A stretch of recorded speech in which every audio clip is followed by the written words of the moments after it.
life is the connections you make with people. There's a young man in Omaha I met. He was there with his team. His name was Jeffrey Simmons. You may recall many years ago being here, a lot of concern about Jeffrey's entry. Jeffrey was a remarkable story, remarkable to meet that young man. I just said to Jeffrey how much I respected how once he entered with the noise, he led his life as a person and still is as a person. And Dan brought him in, coached him for 2 years, and then had to play against him a third year. And Jeffrey's one of those instances, one of those many where we do things right, some tough things, but some right things in college athletics. So with that, Dan Mullen, the head coach at the University of Florida.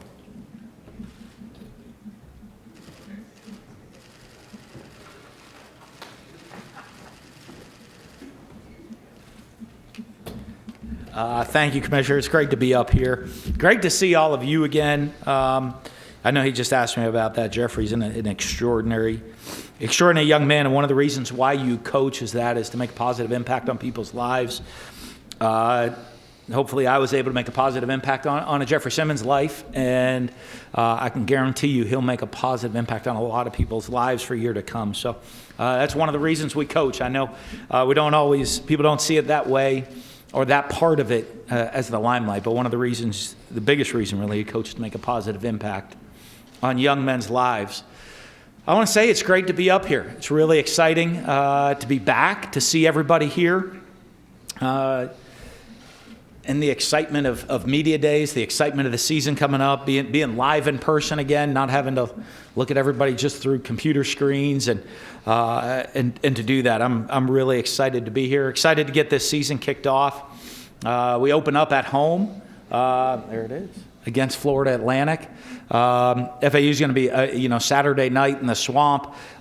Can't wait. I know the excitement, the energy. Last year was a hard year for everybody.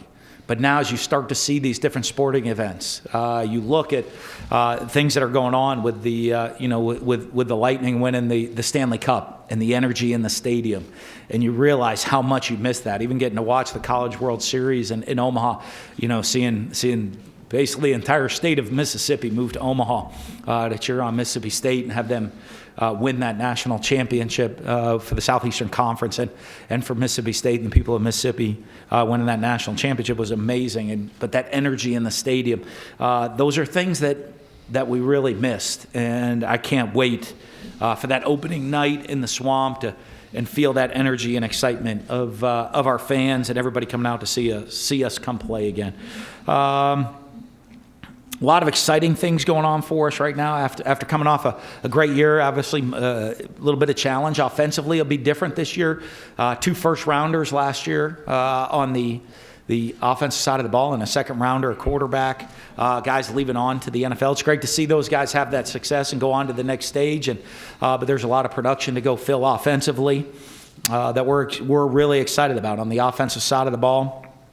We have a couple quarterbacks that have experience. I know Emory Jones coming back and Anthony Richardson competing for that job with them. But if you look at those guys and what they've been able to do with the experience they have, if you go, if you get into statistics and go look at Emory Jones' statistics, he's a guy that's played a bunch of football.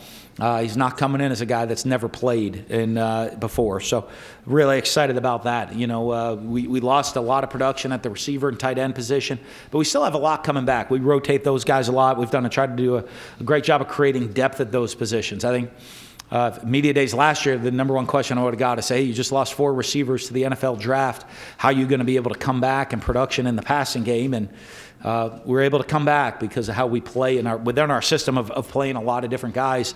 They've had experience. So the next guys are going to have their opportunity to get the ball in their hands and make things happen. And then we also have a lot of veteran players on the offensive line and especially at the running back position this year. So that's going to be will be a little bit different offensively, but that's part of the fun of coaching, is being able to adapt, change, and build around the strengths of the players that we have.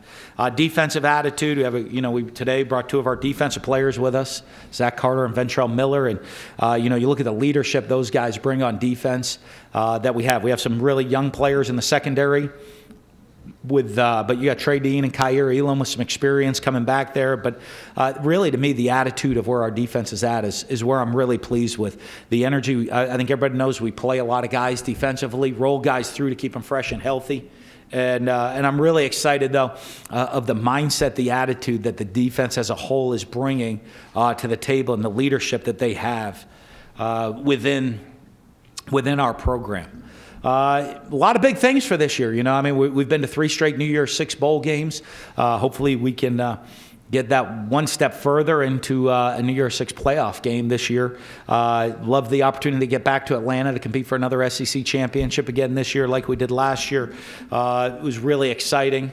We have progress coming along on the Hefner football complex, which is going to be really the premier facility in all of college football, and hope this time next year we'll be in a brand new facility with a lot of exciting things happening, and on campus a lot of exciting things happening.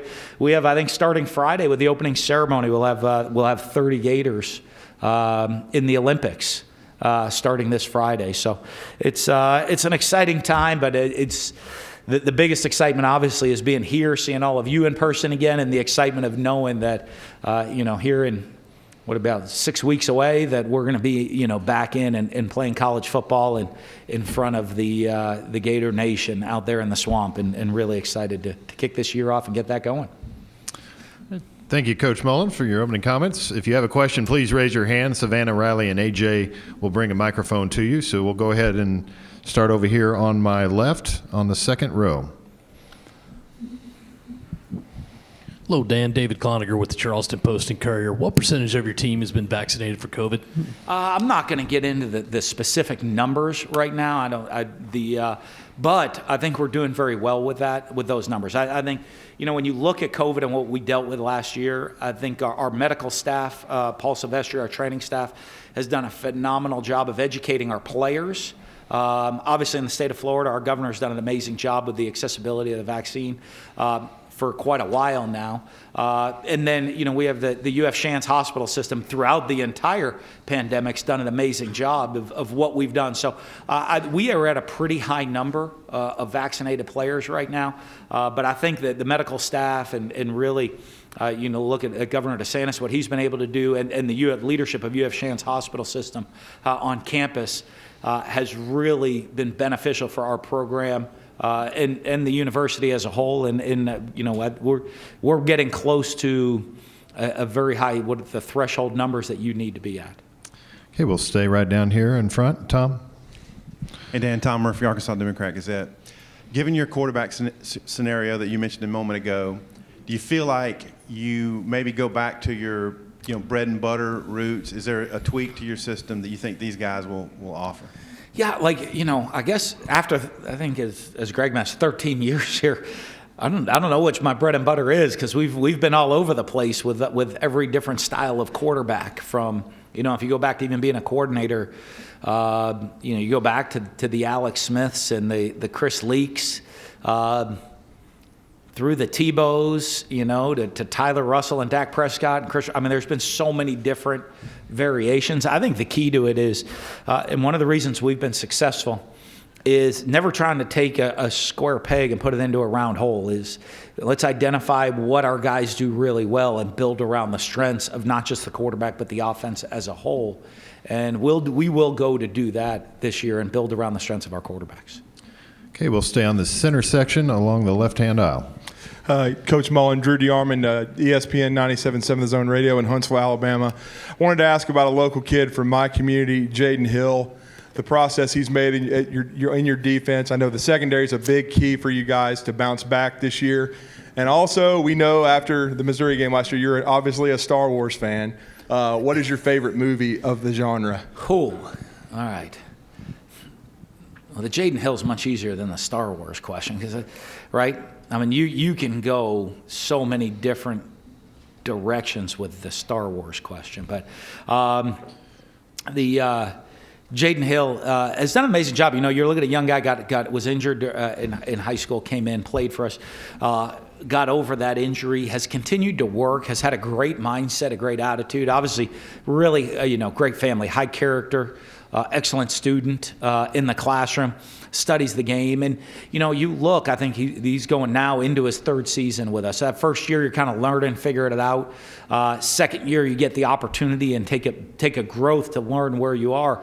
And we really, I expect him to jump into, being a starter, being an every down player for us this season. And, so you're really excited to see that growth throughout guys' career. And you talk about development, and you look at the growth throughout their career. I think people get all excited. Hey, I want to see this guy play right away. I'm more excited to see, are we seeing a consistent growth throughout your career?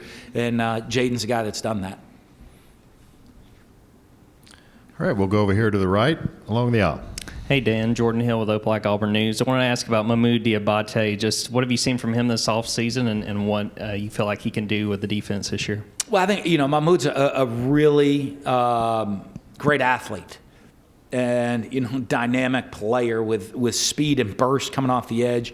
I think he's a guy, because of that, you've seen us. I love creating matchup issues. I think if you watch us offensively last year with guys, we try to do a great job and spent a lot of time with Todd and the defensive staff, making sure we're creating positive matchups. So Mahmoud's a guy that creates matchup issues for guys. And I think now when you see him as he's growing into being a linebacker, and you see him really growing into the instincts of being an every down player, now is where the matchups really become a problem, because now I can be an every down player at backer, but now I can come off the edge. I can carry people in coverage. I understand the defense as a whole, and now I get to use my athleticism to become a dynamic playmaker. Coach, we'll go back over to our left, second row. John Adams, KnoxNews.com. Dan, do you think it's harder to win a championship now than when you guys did it at Florida when you were an offensive coordinator in 06 and 08? I don't know. There's more teams in the league, so I guess statistically speaking, it would make it harder. I think the league right now that was at the beginning of where the league is today. So I think top to bottom, the league is probably even at a higher level now than it was then on top to bottom teams. So I think that part of it makes it a little bit harder. I think that, there were some unbelievable high-end teams back then. I mean, I remember going in 08, the SEC championship game was number one against, I think we were number two at Florida. I know Alabama was one. I think we were two or three. So when you're looking there, that the high end was still there of teams that are going to compete for the national championship. But I think the depth has certainly grown in the league and made it more difficult on a week-to-week basis. Okay, we'll stay on the left side all the way on the wall. Mike Bianchi, Orlando Sentinel. Coach, after the bowl game last year and the opt-outs that you guys had, you said, hey, something's going to need to change with the postseason. Just wondering your feelings on the proposed 12-team playoff, and are you for that? I don't know. I mean, you have to look at it. I mean, honestly, I could pull up my Jurgen Klopp and say, hey, that's a question for Commissioner Sankey. I'm just here to coach football. But I think change. I think when the playoffs started, if you would have asked me when you created the 14 playoff, I'm sure someone did. If you ever look back in the files, I said it's going to change a lot of things about college football. Not immediately, but over the long haul, it will change a lot of things about college football. And I think it will. And I think eventually we will end up getting to an expansion. I would imagine that would come sometime in the future. But I think we're still learning. It's interesting to see. Last year we had several opt-outs during the bowl game. Now, last year was also a very, very difficult year as a whole, mentally and emotionally for players. And the previous 2 years, we didn't have any opt-outs for bowl games. So when you look at it, I don't know if that was a one-off or how it's going to change in the long-term picture of how that'll change things. But it's going to be interesting to see. I think college football will continue to evolve, and once the playoff system started, I think that just was the first step of the college football old bowl system that you knew and the college football we knew changing into the future. Coach, we'll go right down front to Bob. Go ahead, Bob. Hey, Dan. Bob Holt, Arkansas Democrat. I just wonder what your thoughts were on the name, image, and likeness and how things are going for you guys with Florida. It's a learning curve. Obviously, you're looking at the state law that we have in Florida, and anytime you're adapting to a new law within the state and a law that directly affects our football program, there's a big learning curve. And I'm excited. I'm really excited about it, excited for the opportunities it presents our players. I think it's great for the players, but I think there is a big learning curve. We had a meeting on it this morning, with a team meeting on it this morning, of continuing to educate ourselves, educate each other, continue to grow and learn within the law. What's the best way to help the players operating within the law and doing things the right way? And I think we're going to be on a learning curve here for a little bit of time, as we get into it. I have to get a special name, image, and likeness lawyers interpreting the state law to make sure that we get it set the right way. Okay, we'll stay over on the left section in the middle. Yeah, Edgar Thompson, the Orlando Sentinel. Dan, what caught your eye initially for Emory Jones, like going back years ago? Where has he grown the most in all this time you've known him, and what are your expectations of him? Well, I think if you know me with quarterbacks, I have very, very high expectations of my quarterbacks. So my expectations are extremely high. I think, when it goes back to recruiting, when I got hired at Florida, I had a message that Emory sent me, and I just sent him a text. He was committed to another school at the time. I sent a text, and he says, "Coach, I think when this shakes out, be ready. I want to be your quarterback." And not, I want to look at Florida, I want to consider this, or I'm thinking about flipping schools. It was, I want to be your quarterback. And so I think that part of when you look at who guys are is so critical. And who they've become. And then if you look at his progression, he came in as a very celebrated high school player, highly ranked player. And I think for a couple of years now, he's learned, he's grown, he's developed. He's a completely different player he was when he walked in his understanding of the game and in his maturity. And I have a lot of respect for guys. I think if you watch and you look at a lot of guys that have had success throughout the years, he had the opportunity to look at a Kyle Trask who went from pretty much an unrecruited player that he came in and worked, prepared, bought his time, learned how to do it the right way. All of a sudden was a Heisman Trophy finalist and then now is an NFL player and, a second-round draft pick in the NFL. And I think when you look at that, you look at a Dak Prescott who didn't play for his first several years on campus, and now is highest paid one of the athletes in the country this year. I think Emory has showed the maturity early on that it wasn't, I have to play day one. It was, I need to continue to be developed from day one to be prepared for my moment and my time. And that's really what he's been able to do. And as I said, you're looking at a guy that's going to, as he comes into the season, he's not coming in with a stat line of nothing. He's coming in with a stat line that he's played at key times in significant games. And, I think that's huge, and it's prepared him for this time. Okay, we'll go to the center section alongside the right aisle. Connor O'Gara, Saturday Down South. Dan, what's the biggest reason that your defense never figured it out last year? I don't know about that, because I think if you look in different games, we're maybe erratic defensively at different times. But there's a lot of different things that go into that. There's some games we played really, really well defensively. There's some games where I thought we played well, but statistically maybe weren't great. And if you look in a lot of those games, if you were going to play us on the other side of the ball, you had to play a different style game maybe than you wanted to or expected to, and take a lot of chances because we were going to score points and you had to try to keep up with us. Or we jumped out to a big lead and you were just kind of, throw caution to the wind to try to put up yards and points as fast as possible. And there's other game, one or two early in the year. I certainly think the learning curve of missing a spring practice and the time off and the speed of the game of going to tackle live for the players and the time off of not being able to do that, I think that showed early in the season, and that improved as the year went on. So I don't know, there's one thing or to say that it was statistically was not where we want to be. But when I look and I go through game by game situations, I think it's easy to identify in this game here were our issues, and it wasn't one specific thing. Okay, we'll go all the way to the back left. Cecil. Hi. Hey, Coach. Cecil Hurt from the Tuscaloosa News. Alabama will be visiting Gainesville for the first time, given the quirks of the SEC schedule. First time in 10 years. And just talk about the opportunity to play that game in sort of a non-neutral setting and have the home crowd for that game.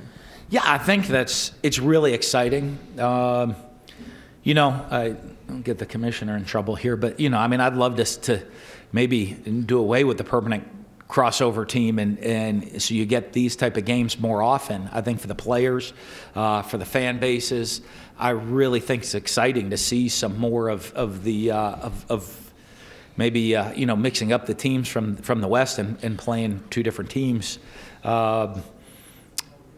each year instead of a permanent crossover. I think that'd be really exciting because so you get this matchup. So it's going to be an exciting day. It's going to be a great atmosphere. It's going to be a fun game to be a part of. And as you said, for 10 years we haven't seen it. You'd love to see that more. I mean, there's teams that'll visit. There's non-conference teams that are going to visit the Swamp a lot more than conference teams. And I think you would love to see maybe a better rotation of those teams. Okay, we'll go to front left. Tom? Yeah, Tom Murphy again, ADG. I also had a schedule question for you. Your take on this, it's interesting. You got a front-loaded kind of home schedule, and then after October 9th, you don't play another conference home game. So I just want to get your take on how that might shake out. Yeah, it's because our conference home game's in Jacksonville this year, and when you play a neutral site game, it kind of throws that off your home and away schedule, So we have one already set. I think I don't know how you'd ever do it, but if the league ever wanted to go to 9-game schedule, which I don't think we're anybody's jumping up and down about right now. But I guess one way you do it is play 4 home, 4 away in a neutral site game, and you could find some different ways or matchups that everybody got to do that, and that'd be one interesting way to do it. And then you have the same number of home and away games would help. But our one game in that stretch that would be the Georgia game, and that's going to be in Jacksonville. Coach, we'll go over here to our right in the middle. Coach Stefan Krajicnik with the Northeast Mississippi Daily Journal. You mentioned Jeffrey Simmons a little bit earlier. Just your overall tenure there at Mississippi State. I mean, how much do examples like him still stick out as something you try to incorporate with what you're doing at Florida? Well, a ton. I mean, I think when you look at players and you look at guys that have become successful, as I touched on earlier, and the most rewarding thing about being a coach is seeing a young person become successful. And accomplishing goals and living out their dreams. There's no more rewarding thing as a coach than that. We've won championships, won a lot of games, lost some games, but really the thing that sticks with you and rewarding is helping a young person accomplish their goals and their dreams in life. And so those are the ones that stick with you. And, I had a lot of great players that played for me throughout the years, a lot of guys at Mississippi State that played for me. And, when you see the success stories they have, and I'm not talking about, obviously, Jeffrey in his personal life, Jeffrey in his football life, extremely successful. But you can go all the way. It's beyond football. It's guys off the field and the success they have off the field and the family men they are now is one of the things that makes you the most proud of as a coach, and that's really the most rewarding thing that you get as a coach. Coach, we'll go over here on the left corner. Hey, Dan, Vince Farrar from 99.1 The Sports Animal in Knoxville. Wondering, with Josh Heupel coming over from the state of Florida, if you can share any thoughts or insights on what you think about Josh Heupel. I was going through my years. I don't know that I've ever faced him. So I know he's been successful everywhere he's been. throughout his career. And so I think he'll bring a lot of excitement. I know offensively they're always a challenge. They're an exciting team to watch and have a great system, put up some big numbers. And so it'll be a great challenge to finally get the opportunity to go against them. Coach, we'll take one final question over here on our right, along the wall. Hey, Dan. Tony Sakalis, BamaInsider.com. When you look at Alabama's recruiting success in the state of Florida, I think they pulled more 5-stars from that state than any other school, even the Florida schools. How do you go about battling that, and are you concerned about that, and how do you go about changing the tide of that? Well, I think, a couple things. I think they've built the program. Nick's been there a long time and done a really a good job of building a consistent program and consistency within his program. I guess the short answer to that is, nobody asked my opinion on ratings. So I rate everybody a little bit differently on who we go after and who we want that way, but for us, I think with the facilities that we're getting caught up with, when you look at the University of Florida now and you look at the only school in America that is a top 10 public university academically, and really considered a top 10 football program consistently over the last 3 years, you're looking at that change. You look at the facilities that we have academically, the opportunity to play in the swamp, the opportunity now with name, image, and likeness, and what that means to kids in Florida and how they'll be able to brand themselves within their hometowns of Florida. Then you look at the Hefner Football Complex coming up now to catch us up facility-wise with other teams in America. That's really, I think, how it's going to change where, if you look at it, that's a school of saying, hey, I don't know if there's a better place you can go in America than Florida if you want the complete package, if you want every aspect of it, with alumni connections, with the education, with the opportunity to play for championships and the facilities. I don't know if there's a better place than Florida. Coach Mullen, thank you for your time. Thank you.